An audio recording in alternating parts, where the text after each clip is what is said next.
In the bitter November of 1873, while Port Arthur's women stockpiled dried fish and sealed windows against the coming winter, Jennifer Harding did something no one expected. Cast out by her own kin, heavy with child, she crept into the frozen ruin of the abandoned Split Rock Light. A wreck no man dared enter, carrying only a flint, a tin of lard, and a desperate plan. Why rebuild a dead lighthouse alone, and what would the frozen lake demand in return? Her name was Jennifer Harding, a woman with no husband, no money, and a swelling belly that had turned her entire world into a locked door. The respectable families of Port Arthur had decided she was a stain on their godly settlement. So her own brother, a merchant captain, put her on the street. Now, in that derelict lighthouse crouched on a knife of rock above Lake Superior, she found the one place where judgment couldn't follow. But the lake water was already freezing. The cracked stone walls offered less shelter than a wolf's den. And somewhere beyond the ice, a disaster was already taking shape. A supply ship loaded with medicine bound for the very town that had cast her out, blind in the coming snow. Split Rock Light stood on a black granite spur 2 miles east of the harbor mouth, a stone tower no taller than a barn silo, with a keeper's quarters attached like an afterthought.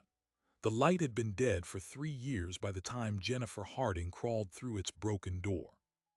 The last official keeper, a Finnish widower named Esko Niemi, had frozen to death inside those very walls during a January whiteout, his body discovered slumped against the cold stove with a melted candle still clutched between his fingers. After that, nobody took the post. The lighthouse board removed the clockwork mechanism, boarded up the windows, and struck split rock from the navigation charts. The fishermen called it the Marrow House, a place where winter sucked the warmth from your bones while you were still breathing. But to Jennifer, that ruin was the only door still open. 6 days earlier, she had been a seamstress in Port Arthur, sharing a cramped room above her brother's warehouse. 6 days earlier, she had a family. Then the swelling beneath her dress became impossible to hide. When her brother William found out, he did not shout. He did not weep. He simply walked to the window of his office and stared out at the lake for a very long time before speaking. "You have brought ruin on this house," he said, his voice flat as winter water. "I will not have it, not under my roof." By sundown, Jennifer was standing on the dirt street with a small bundle of clothes, her sewing scissors, and a piece of salt pork wrapped in brown paper. The storekeepers who had bought her needlework for years now turned their backs.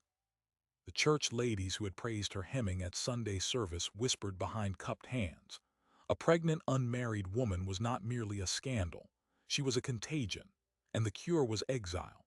So Jennifer walked the frozen shoreline northward because there was nowhere else to go.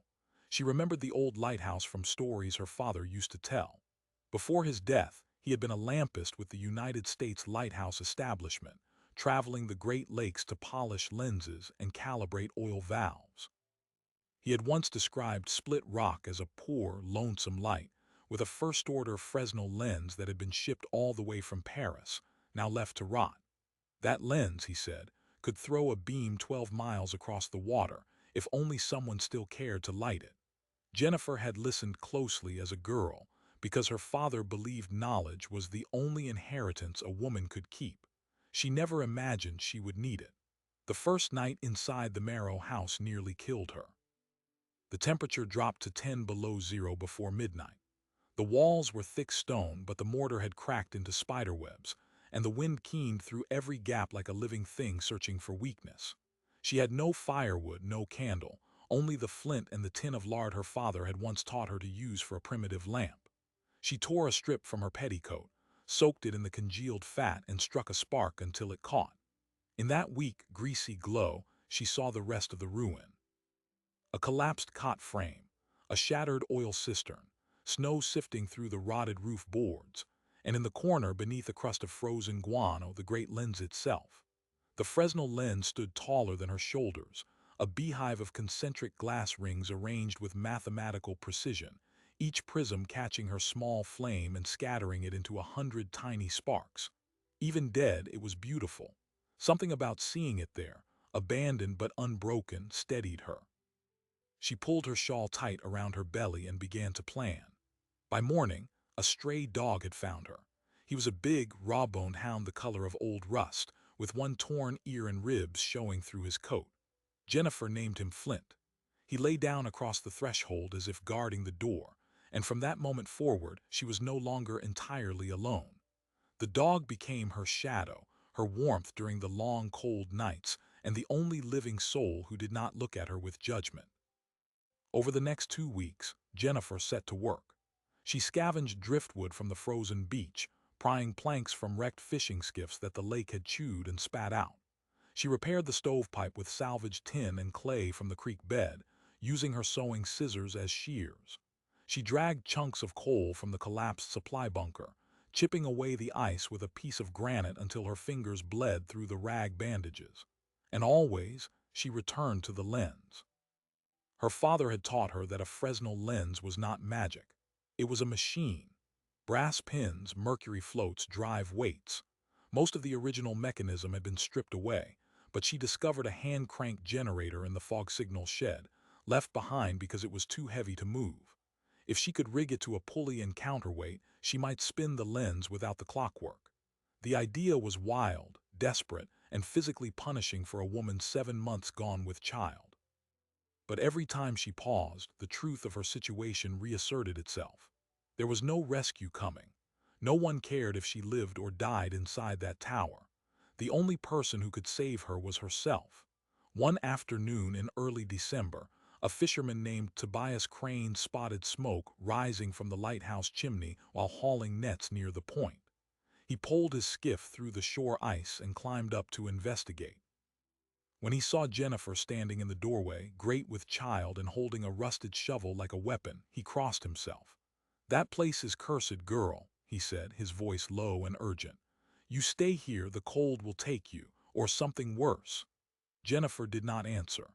She just looked past him toward the open lake, where the first heavy clouds of winter were gathering like an army on the horizon.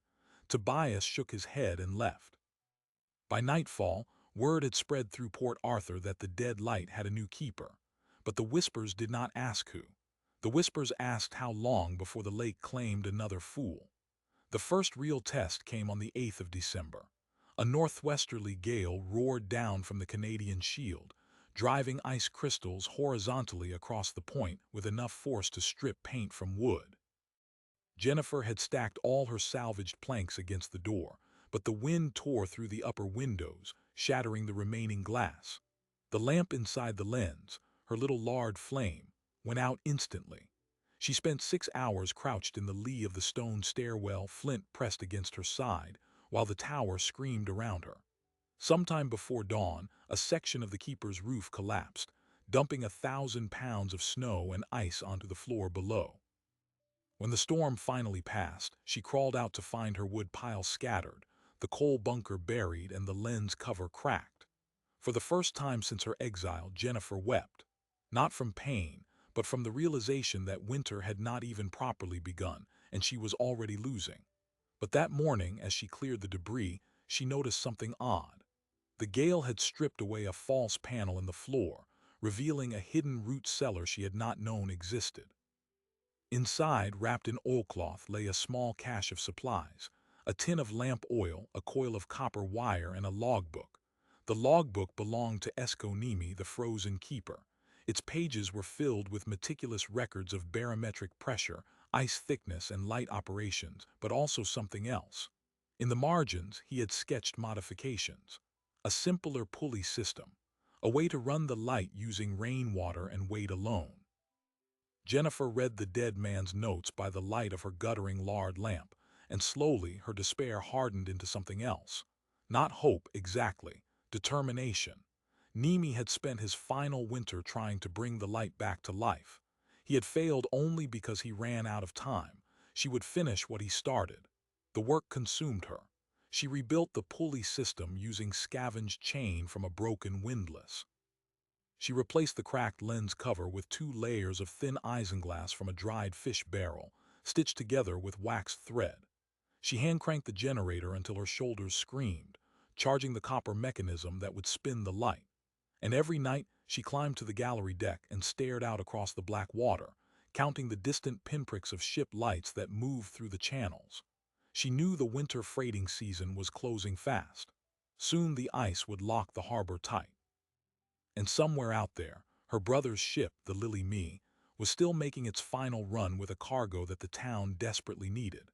A cargo that would never reach Port Arthur if a storm caught it blind. On the evening of December 22nd, the temperature plunged 30 degrees in 4 hours. The sky turned a strange, bruised purple over the lake. Jennifer had seen weather like this once before, as a child on the Ohio shore, a few hours before a blizzard erased an entire fishing fleet. She stood on the gallery deck, one hand gripping the frozen railing, the other resting on the curve of her belly. The wind had stopped. The air was perfectly still. And far out on the darkening water, a single light moved slowly northward, directly toward the unseen reef that stretched like a stone jaw beneath the surface. She knew that light. She knew the rhythm of the lamp swinging from the bow. It was the Lily Me. Jennifer turned from the gallery railing and plunged down the spiral stair, her heavy belly pulling at every step. Flint barked sharply below, sensing the change. There was no time to think, no time to plan. The Lily Me was 500 yards out, maybe less. The reef was closer, and the light was dead. She reached the lamp room where the great Fresnel lens sat silent and unmoving. She had rebuilt the pulley system. She had scavenged copper wire and hand-cranked a generator until her shoulders screamed. But she had never tested the full rotation, never once spun the lamp through a complete sweep. The oil in the reservoir was half frozen. The wick needed trimming. She had only a rope, a crank, and the desperate strength of a woman who had been told she was worthless. She grabbed the crank handle in both hands and began to turn. The mechanism screeched. The pulley wheel above the lens shuddered, rust flacking from the axle like dried blood. For 30 seconds nothing happened. The lens stayed frozen, its glass prisms dull. Then with a grinding groan the beehive began to move. 1 inch, 2 inches. The mercury float beneath it sloshed and settled. The lens turned a full degree. Then another. Jennifer cranked harder, ignoring the pain that shot through her wrists. The lamp at the center was still just a weak, lard flame, barely enough to read by. But the lens was a machine of capture. Each concentric ring of glass bent even the faintest glow into a tight horizontal beam. If she could spin it fast enough, the beam would sweep the water, if the storm held off, if the oil didn't freeze. She cranked until her vision blurred, until her shoulders burned like hot wire, and all the while she counted the seconds. Down below, Flint howled, a long, mournful note that vibrated through the stone. Outside, the first dry snowflakes rattled against the broken shutters. The held breath was over. The storm was arriving. She needed to lock the rotation. She had rigged a rope from the generator axle to a flywheel on the upper deck. She tied off the crank with a strip of sailcloth so it would keep spinning, then lurched toward the stair. The child inside her kicked hard, a sharp reminder of the life that depended on her surviving this night. She pulled herself up the steps, one hand gripping the wall. By the time she reached the gallery, the wind had risen to a shriek. Snow drove horizontally, stinging her face with tiny needles of ice. She could barely see the water, but she could still see the lamp on the Lily Me, closer now, listing slightly. They were fighting the swell, but they didn't know where the rocks were. She pulled the rope that engaged the flywheel. Nothing. It was frozen stiff. She pulled again, bracing her feet against the iron railing. The fibers creaked. With a crack like a gunshot, the flywheel engaged. Below, the lens began its slow, steady sweep. The beam traced a pale arc across the dark water, weak, flickering, but visible. She watched as the light swept past the reef, past the invisible rocks. She saw the ship's lamp dip and swing. She saw the bow begin to turn, and then the storm swallowed the lake. Visibility dropped to nothing. The lens kept turning, its light now a dim, ghostly pulse in the swirling white. She could no longer see the ship. She could only hope.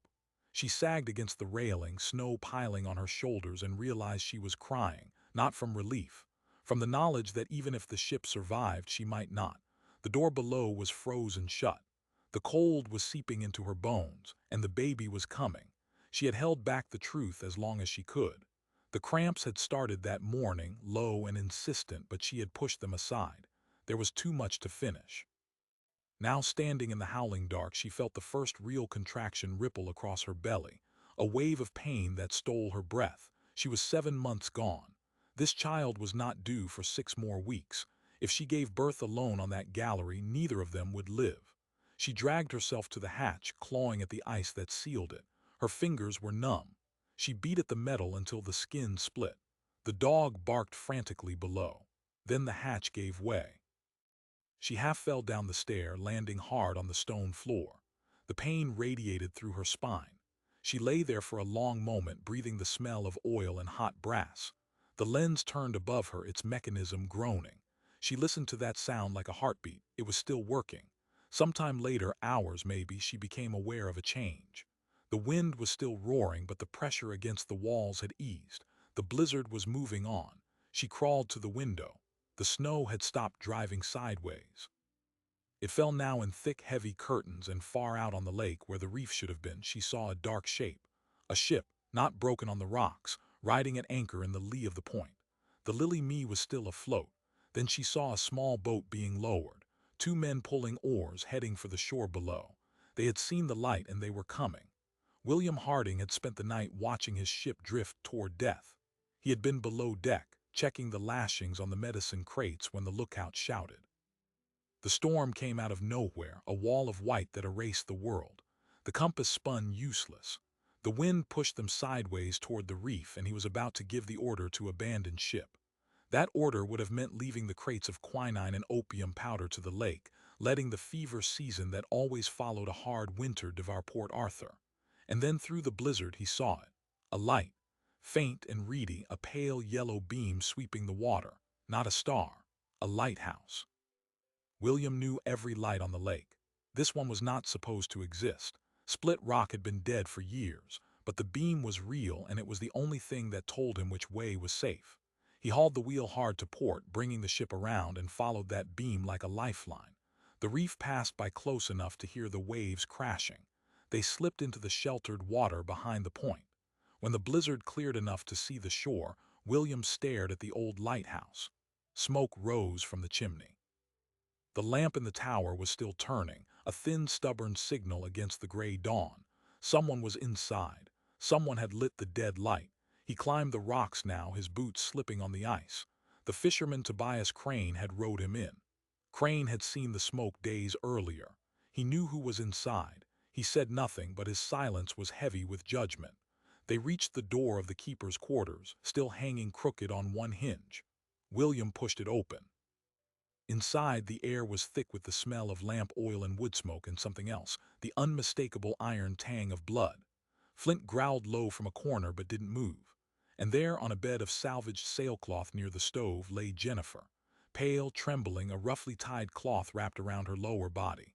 In the crook of her arm, impossibly small, lay a baby, wrinkled and still but breathing. William stood frozen in the doorway. His face was a mask of shock and something uglier, guilt or shame. Jennifer looked up at him, her eyes hollow with exhaustion. "You cast me out to die," she whispered. But the lake had other plans. He couldn't speak. He just stared at the child, at the light still turning above them, at the woman he had abandoned. From the ship, a shout echoed up the rocks. The medicine was safe. The town would be saved. But William Harding didn't move.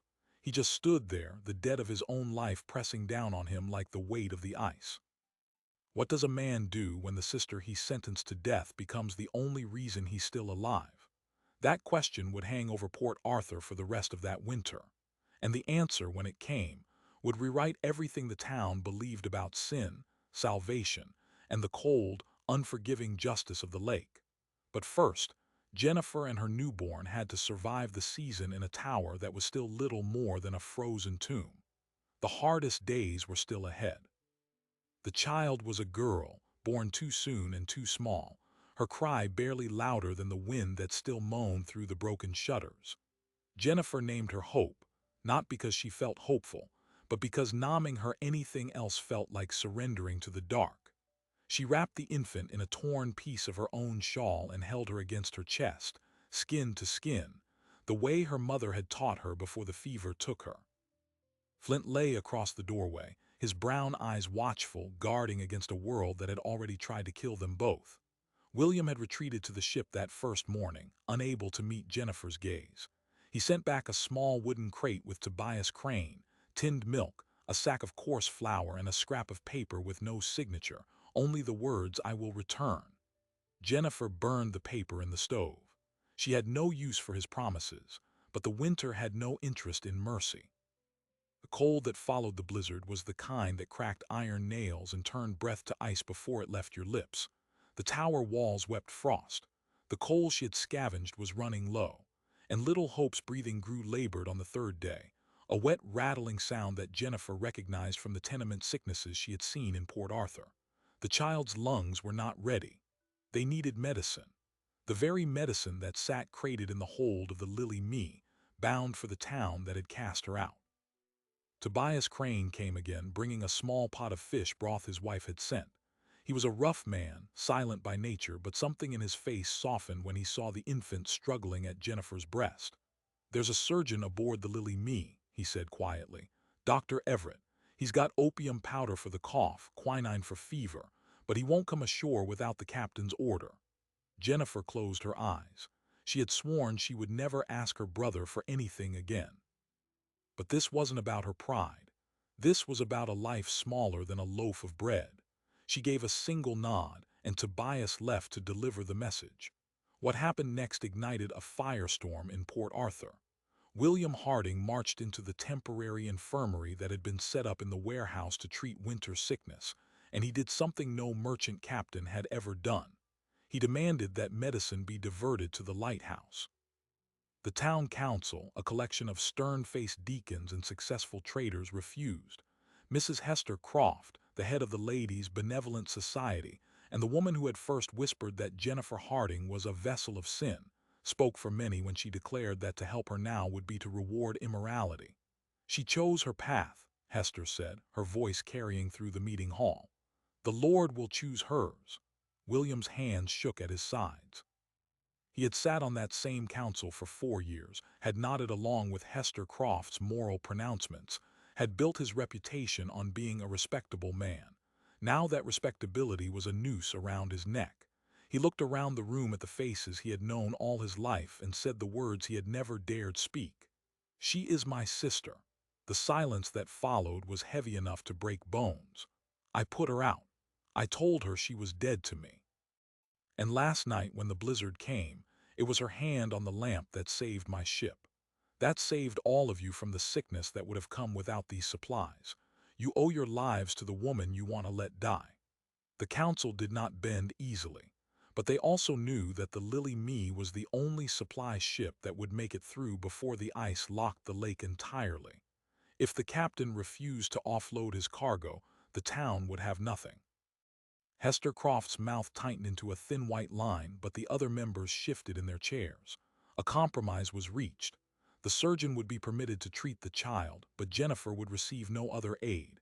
She would be left to survive or perish as God willed. No firewood, no additional provisions, just the medicine, handed over like a guilty afterthought. Dr. Everett arrived at the lighthouse on a sled pulled by 2 nervous mules, his black bag clutched to his chest like a shield. He was a young man, barely 30, with spectacles fogged by the cold and the haunted expression of someone who had seen too much suffering and too little justice. He examined Hope in the dim light of the lamp room while Jennifer watched with eyes that had long since run dry of tears. "She has inflammation of the lungs," he said. "The opium powder will ease the coughing and help her breathe, but she needs warmth, steady warmth and nourishment." He looked around the freezing stone room at the cracked walls and the dwindling coal pile, and his jaw tightened. "I will speak to the council again." "They won't listen," Jennifer said. Her voice was flat.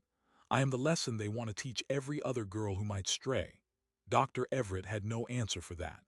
He left the medicine, along with a small bag of sugar lumps and a tin of condensed milk from his own rations. "For the milk supply," he said, gesturing toward her. "You must eat, or the child will not."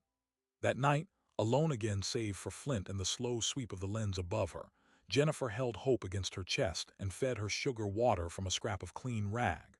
The baby's breathing eased, just slightly, enough that the panic that had been squeezing Jennifer's heart for 3 days loosened its grip. She looked up at the great glass beehive, still turning, still burning its thin beam across the frozen lake, and she realized something.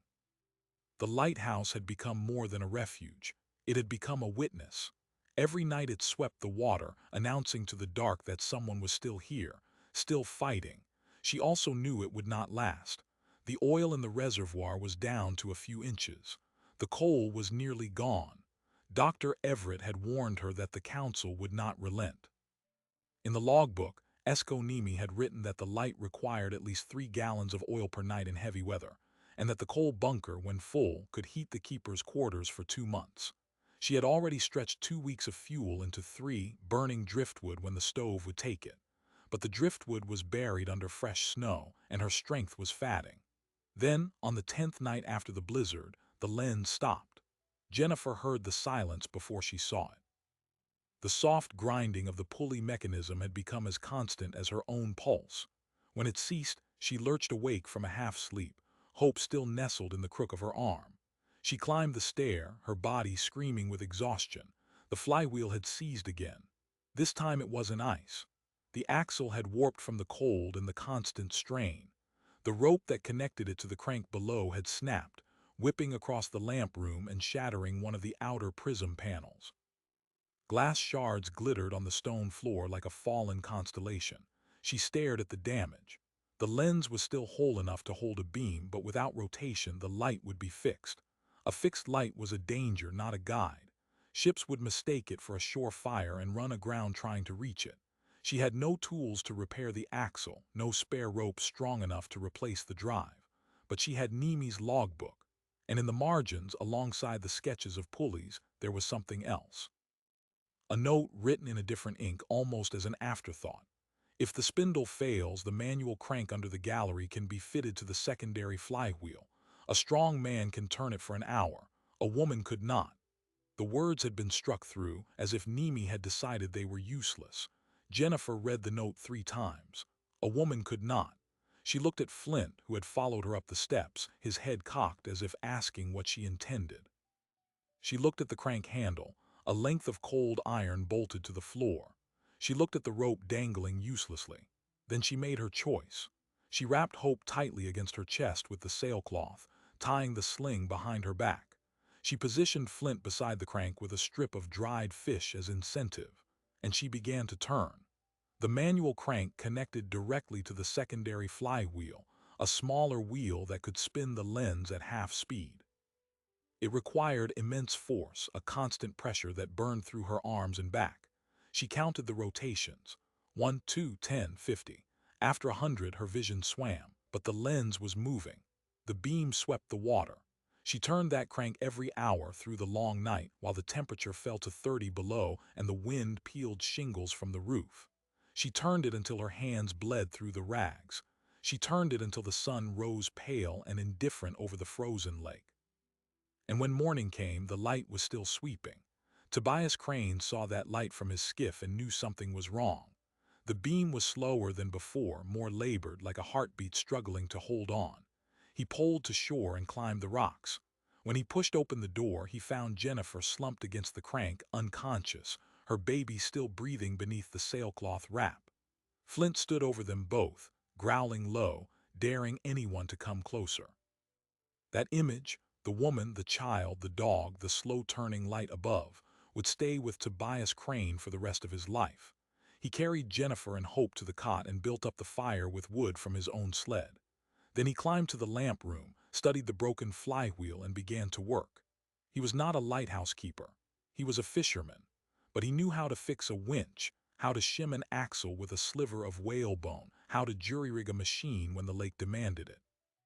By nightfall, the lens was turning on its own again. When Jennifer woke, she saw Tobias standing by the stove, stirring a pot of broth. She tried to speak, but her throat was raw.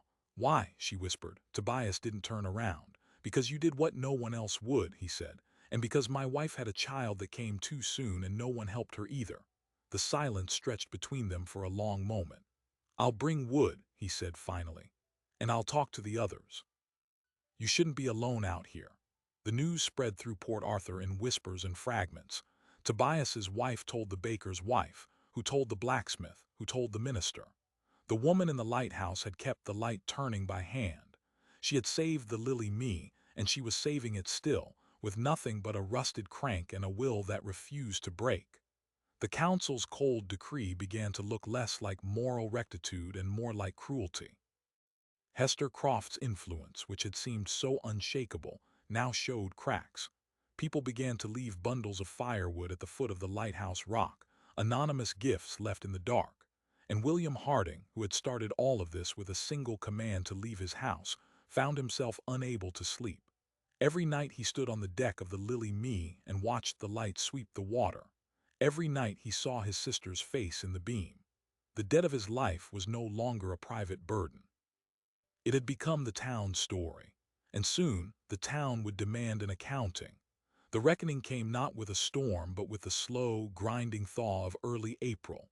The ice on Lake Superior groaned and fractured, sending cracks like cannon shots across the water. The supply routes reopened, and with the first wagon trains returning to Port Arthur came the outside world. News traveled with them.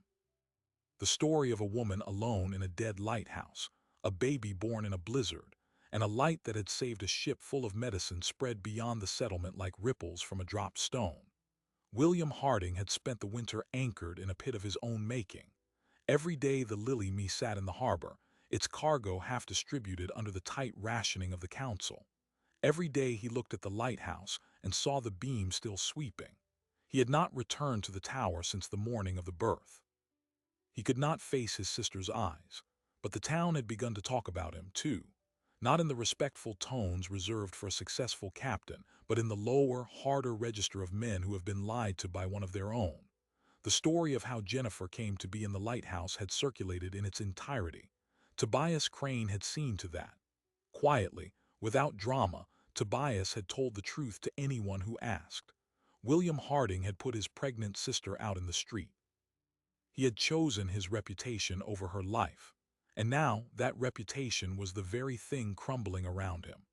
On the morning of April 5th, a town meeting was called. It was the largest gathering Port Arthur had seen since the settlement was founded. Fishermen, storekeepers, the members of the council, Hester Croft and her ladies, benevolent society, all packed into the rough-hewn meeting hall. Dr. Everett stood near the front, still wearing his medical coat, his spectacles pushed up on his forehead. Tobias Crane stood near the back, arms crossed, his face unreadable, and at the center of the room a chair sat empty. William entered alone. The crowd parted for him, not out of deference, but out of a collective need to see his face. He walked to the front and turned to address them without waiting to be recognized by the council chair. "I have come to speak," he said, his voice hoarse, "and I will not ask for your attention, only your patience." The hall fell silent. He began not with the blizzard, but with the day his father died. The old lighthouse lampist had left two things behind: a knowledge of lenses and a final wish that his children would look after each other. William had been away on his first merchant voyage when the man passed. When he returned, Jennifer was already running the household while their mother faded. "She kept the family together," William said, his voice cracking, "and I repaid her by throwing her out when she needed me most." He told them everything. The night she had come to him, terrified and asking for shelter. The merchants who would no longer do business with a man whose unmarried sister was with child. The minister who had suggested, delicately, that the Harding name was in danger of scandal. And his own weakness. "I convinced myself I was protecting my business, protecting my standing," he said, "but I was only protecting myself. I told her the child was not welcome in my house. I told her to go." Hester Croft rose from her seat, her face tight with indignation. "This is a confession of sin, Captain Harding, not a defense. The moral law is clear. The woman committed fornication. The shame is hers and yours only for having tolerated it." William turned to her, and for the first time he spoke without deference. "She saved your life, Mrs. Croft. The quinine that kept your grandchildren alive this winter passed through that reef because of the light she lit. You owe your bloodline to the woman you call a sinner. Is that the moral law you speak of?" The silence that followed was the kind that changes people. Hester sank back into her seat, her mouth working but no sound coming out. Around the room, eyes shifted. The moral certainty that had propped up the council's cruelty all winter cracked wide open. Dr. Everett stepped forward and addressed the assembly. I have treated the child in that lighthouse, a girl born fighting who would not be alive without her mother's strength. I have also treated the children of this town with the medicine from the lily me. I cannot stand before you and pretend that one life is worth more than another. The woman at Split Rock is a keeper in every sense that matters. And I believe this town owes her more than a few bundles of firewood left in the dark. That remark landed like a physical blow. The anonymous gifts had become an open secret, and now Dr. Everett had forced them into the light. People looked at the floor. A few wept. And then, one by one, the voices began to rise, not in argument but in agreement. The baker, whose son had recovered from fever on Dr. Everett's quinine. The blacksmith, who had lost his wife in childbirth years before and never stopped grieving. The fisherman, who had seen the light sweep the water every night and knew exactly what it meant. They all spoke the same truth in different words. Jennifer Harding was no longer the outcast. She was the reason they were still breathing. The council had no choice. A motion was put forward to formally recognize Jennifer as the acting keeper of Split Rock Light, to provide her with a year's rations from the public stores, and to repair the tower before the next winter. It passed with only Hester Croft dissenting. Her power, which had seemed so absolute, evaporated in a single vote. She would leave Port Arthur within the year, moving east to live with a daughter who had long stopped answering her letters. William Harding left the meeting hall a changed man. He walked to the shore alone, following the rocky path he had taken once before with fear in his heart. This time, he carried something different, a small wooden box containing his mother's wedding ring, a deed to half the warehouse he owned, and a letter he had written and rewritten 100 times. When he reached the lighthouse and pushed open the door, Jennifer was sitting by the stove, Hope nursing at her breast, Flint lying at her feet. The room was warmer now, filled with the scent of dried fish and the faint, sweet perfume of the oil that still turned in the lamp above. She looked up at him, and her expression was not anger. It was something harder, patience. "I have no right to ask your forgiveness," William said, his voice barely above a whisper. "I have come to offer you everything I have instead. It will never be enough, but it is all I can give." He set the box on the table and waited. Jennifer did not open it right away. She looked at him for a long, measured moment. The silence was filled with the slow creak of the turning lens and the soft breathing of the child. Then she said, "I didn't light the lamp for you. I lit it because it was the only thing I had left that was still good." William nodded, tears cutting tracks through the dust on his face. "I know." She opened the box. She looked at the ring, the deed, the letter. Then she closed it again and set it aside. "You will come back in the spring to help rebuild the roof," she said. It was not a request. It was a command. And in that command was the first sliver of acceptance William had received since the night of the blizzard. He nodded and walked back out into the melting snow. The debt was not yet paid, but it had been acknowledged. And that, for now, was enough. The story of Jennifer Harding did not end with that meeting. In fact, the most remarkable chapter was just beginning. Word of the woman keeper at Split Rock reached the Lighthouse board in Washington by summer. A new board chairman, a reform-minded former naval officer named Admiral John L. Worden, was in the process of reviewing all decommissioned lights on the Great Lakes. He had been a hero of the ironclad battle at Hampton Roads, and he did not suffer bureaucratic foolishness. When he read the report of a pregnant castaway who had restored a Fresnel lens by hand and saved an entire settlement, he did something unprecedented. He sent a personal letter of commendation and ordered the Split Rock Light officially recommissioned. The letter read, in part, "Where the establishment saw a dead tower, you saw a duty. Where the world saw a scandal, you saw a life worth saving. The light you kept is a higher beacon than any government stone." The board authorized the construction of a new keeper's quarters, a full oil supply, and an assistant keeper to be assigned the following year. Jennifer Harding, the woman who had been cast out as worthless, was now the first officially recognized female lighthouse keeper west of the Straits of Mackinac. But the final twist was something nobody saw coming. In the spring of 1875, while workers were reinforcing the tower foundation, they uncovered a hidden compartment beneath the original hearthstone. Inside was a small iron strongbox, rusted but still sealed. When they broke it open, they found 63 gold sovereigns, a packet of letters, and a marriage certificate. The letters revealed that Esconimi, the frozen keeper, had not been a widower at all. He had been the secret husband of a woman named Elsa, a Finnish immigrant from a noble family that had disowned her for marrying a common lampist. She had died in childbirth years before he took the post at Split Rock, and he had come to the lake to mourn. The gold was her dowry, hidden away because he could not bear to spend it. The marriage certificate proved that their union had been legally recognized, and in the margins of the final logbook entry, the one Jennifer had never been able to translate, were words written in Finnish. To whoever finds this, take the gold and live. We could not, but you must. Jennifer used a portion of that money to fund the first public school in Port Arthur. The rest she set aside for Hope's future education. The lake, which had taken so much from Esconimi, had given his final gift to the woman who had followed in his footsteps. The lighthouse that had once been a tomb became a legacy, and the light that Jennifer Harding had lit with nothing but a tin of lard and a broken crank continued to sweep the dark water for another 63 years.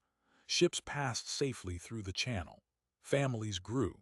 The town remembered. And in the end, the very people who had cast her out would tell their grandchildren a different story. Not of shame, but of a woman who stood alone against the winter and taught the storm to respect her name. The lighthouse at Split Rock still stands today, rebuilt by the Lighthouse Service in the years after Jennifer Harding left it, but the story of its first winter keeper nearly faded into the fog. There are no formal portraits of her, no official plaques bearing her name. The logbooks she kept were lost to a fire in the Port Arthur Hall of Records in 1902. And yet, in the oral histories of the Lake Superior shore, fishermen still speak of a woman who lit a dead lamp with nothing but lard and a rusted crank, who gave birth in a blizzard and still kept the light turning, who saved the very town that had cast her out. The facts of her life have softened into legend, but the meaning of what she did remains as sharp as lake ice. What Jennifer Harding proved on that frozen point is not a simple morality tale. She did not light the lamp to forgive her brother, or to shame the council, or to prove her virtue. She did it because the light was there, and it was the one thing she could still do in a world that had taken everything else. Duty, for her, was not a choice between right and wrong. It was the only path still open. And that kind of duty, the kind that asks nothing in return and still delivers, is the rarest thing on earth. It doesn't need approval. It doesn't require an audience. It just acts. And in acting, it transforms the world. The lake itself seemed to understand this. The same force that killed Esconimi and shattered ships on the reef became the very thing that preserved Jennifer's story. The blizzard that should have buried her instead became the canvas for her signal. The ice that sealed the harbor also sealed the town's cruelty behind walls they could not escape until they had been forced to reckon with the truth. Nature played no favorites, but it did record what happened. The lighthouse still sweeps the water every night, automated now, but the pattern of the beam is the same one she set in motion with bleeding hands. Every rotation is a quiet echo of the night she refused to let go. So the question that remains is not whether Jennifer Harding was extraordinary. It's whether we would recognize such a person today. How many lights go unlit because the people who could tend them are written off as unworthy? How many rescuers are sent away before the storm arrives because we have judged them by the wrong measure? The winter always comes. The lake is always waiting. And sometimes the person we cast out is the only one who knows how to keep the darkness at bay. If you believe stories like this deserve to be remembered, subscribe now. Because history still has corners where the light is waiting to be turned on.